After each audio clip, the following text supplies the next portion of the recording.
Bueno, ahora vamos a hablar de la masa gravitacional. Entonces, ¿qué es la masa gravitacional? Se puede decir que es un número asignado a un cuerpo, el cual es obtenido mediante la comparación con un cuerpo patrón cuya masa se define como la unidad y haciendo uso de una balanza de brazos iguales como la que tenemos aquí. Entonces supongamos que nosotros tenemos un kilogramo patrón, sí, como en el que usan en unidades de pesas y medidas, y queremos pesar, por decir algo, un kilogramo de arroz. Entonces colocamos el kilogramo patrón en uno de los brazos, en uno de los platos de la balanza de brazos iguales, y bueno, ella va a quedar inclinada hacia acá. En la medida en que uno del otro lado le empiece a echar granitos de arroz, pues el peso, a causa de la fuerza gravitacional terrestre, va a empezar a generar una fuerza hacia esta parte donde va a conseguirse que en algún momento la fuerza que se está ejerciendo de este lado va a ser igual a la fuerza que se está ejerciendo de este lado, es decir que la balanza ha alcanzado el punto de equilibrio. En ese momento uno dice que acá también tiene un kilogramo de arroz. Pero medir las masas de esta manera tiene ciertas desventajas, es decir, para cuerpos cotidianos es válida esta medida. Pero si el cuerpo es demasiado grande, como un cuerpo celeste, por ejemplo la luna, el sol o cualquiera de los planetas o las estrellas que hay en el espacio exterior, pues es prácticamente imposible, no hay balanza que aguante para colocarla y determinar su masa mediante una balanza de brazos iguales. Es decir, para los cuerpos macroscópicos no funciona este modo de medir la masa. Lo mismo sucede en el lado opuesto, cuando queremos medir la masa, por ejemplo, de un electrón o de un átomo o de una molécula, tampoco vamos a tener balanzas que tengan la suficiente precisión de modo que se pueda hacer este tipo de cosas.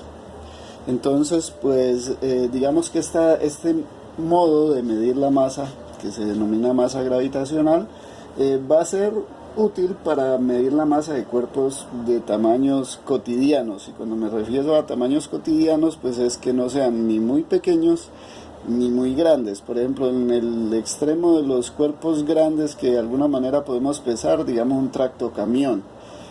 Y de cuerpos pequeños o de cantidades pequeñas, las balanzas normalmente alcanzan a medir con hasta 4 cifras decimales después del cero, o sea, una 10 milésima de gramo. Es más o menos como el rango en el cual alcanzan a medir las balanzas en el laboratorio. A partir de ahí ya se tiene que recurrir a otra metodología para poder determinar la masa de un cuerpo, y esto es lo que nosotros vamos a llamar masa inercial.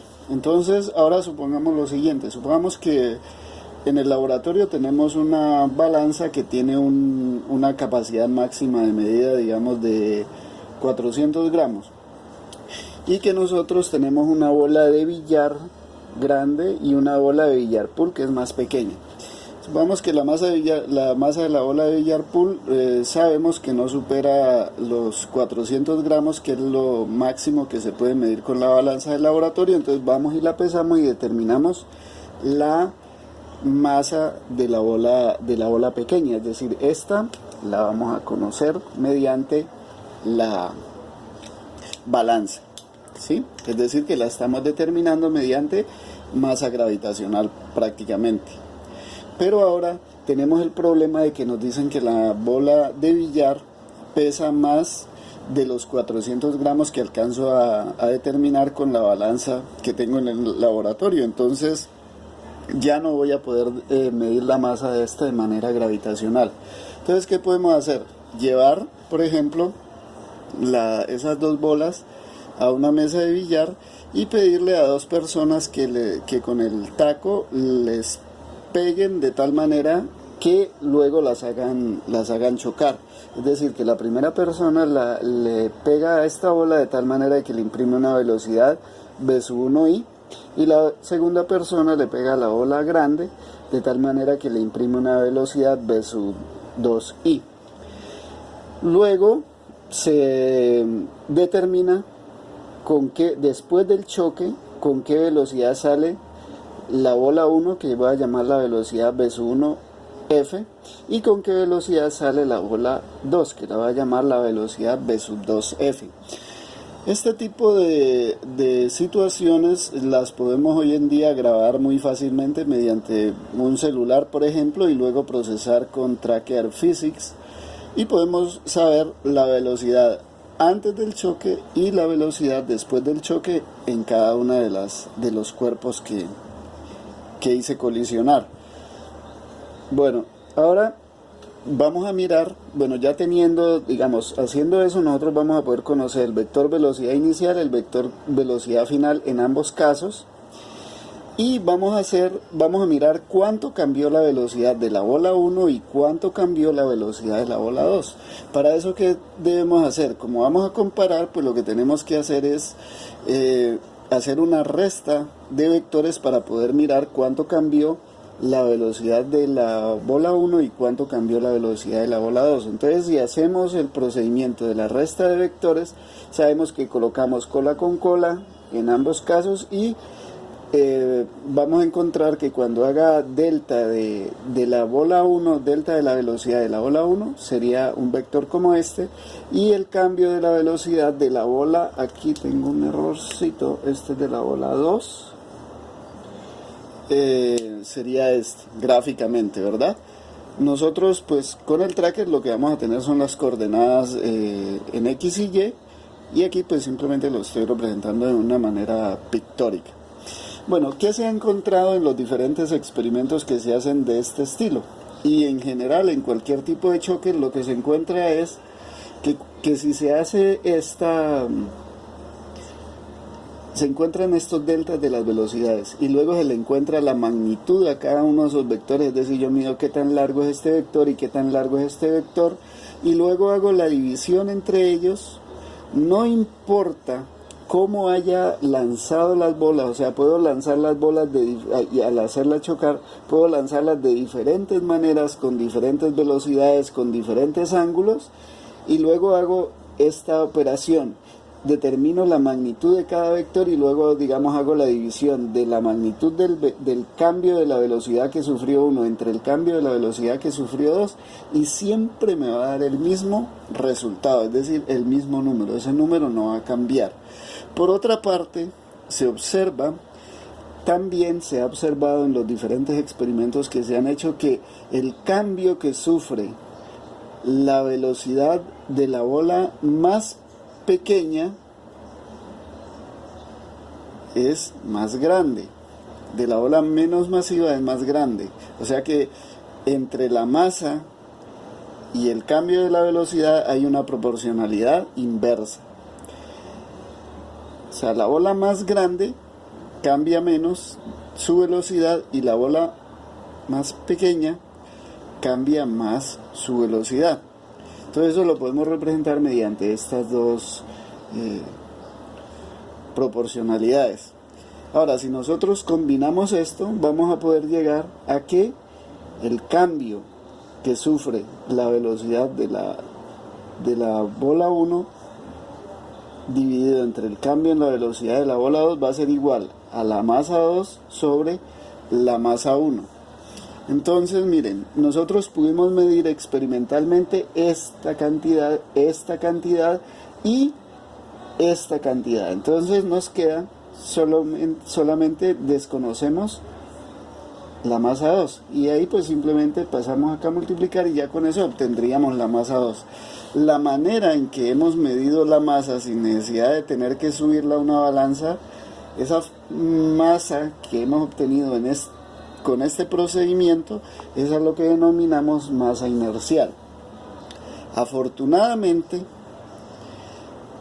para los físicos, la masa medida en forma inercial y en forma gravitacional se ha encontrado que son iguales, es decir, que si yo mido la masa gravitacional y luego esa misma masa de ese cuerpo la mido de manera inercial, voy a encontrar que son iguales. Afortunadamente, porque si eso no hubiese sucedido, la estructura de las ecuaciones físicas sería completamente diferente y muy probablemente más compleja.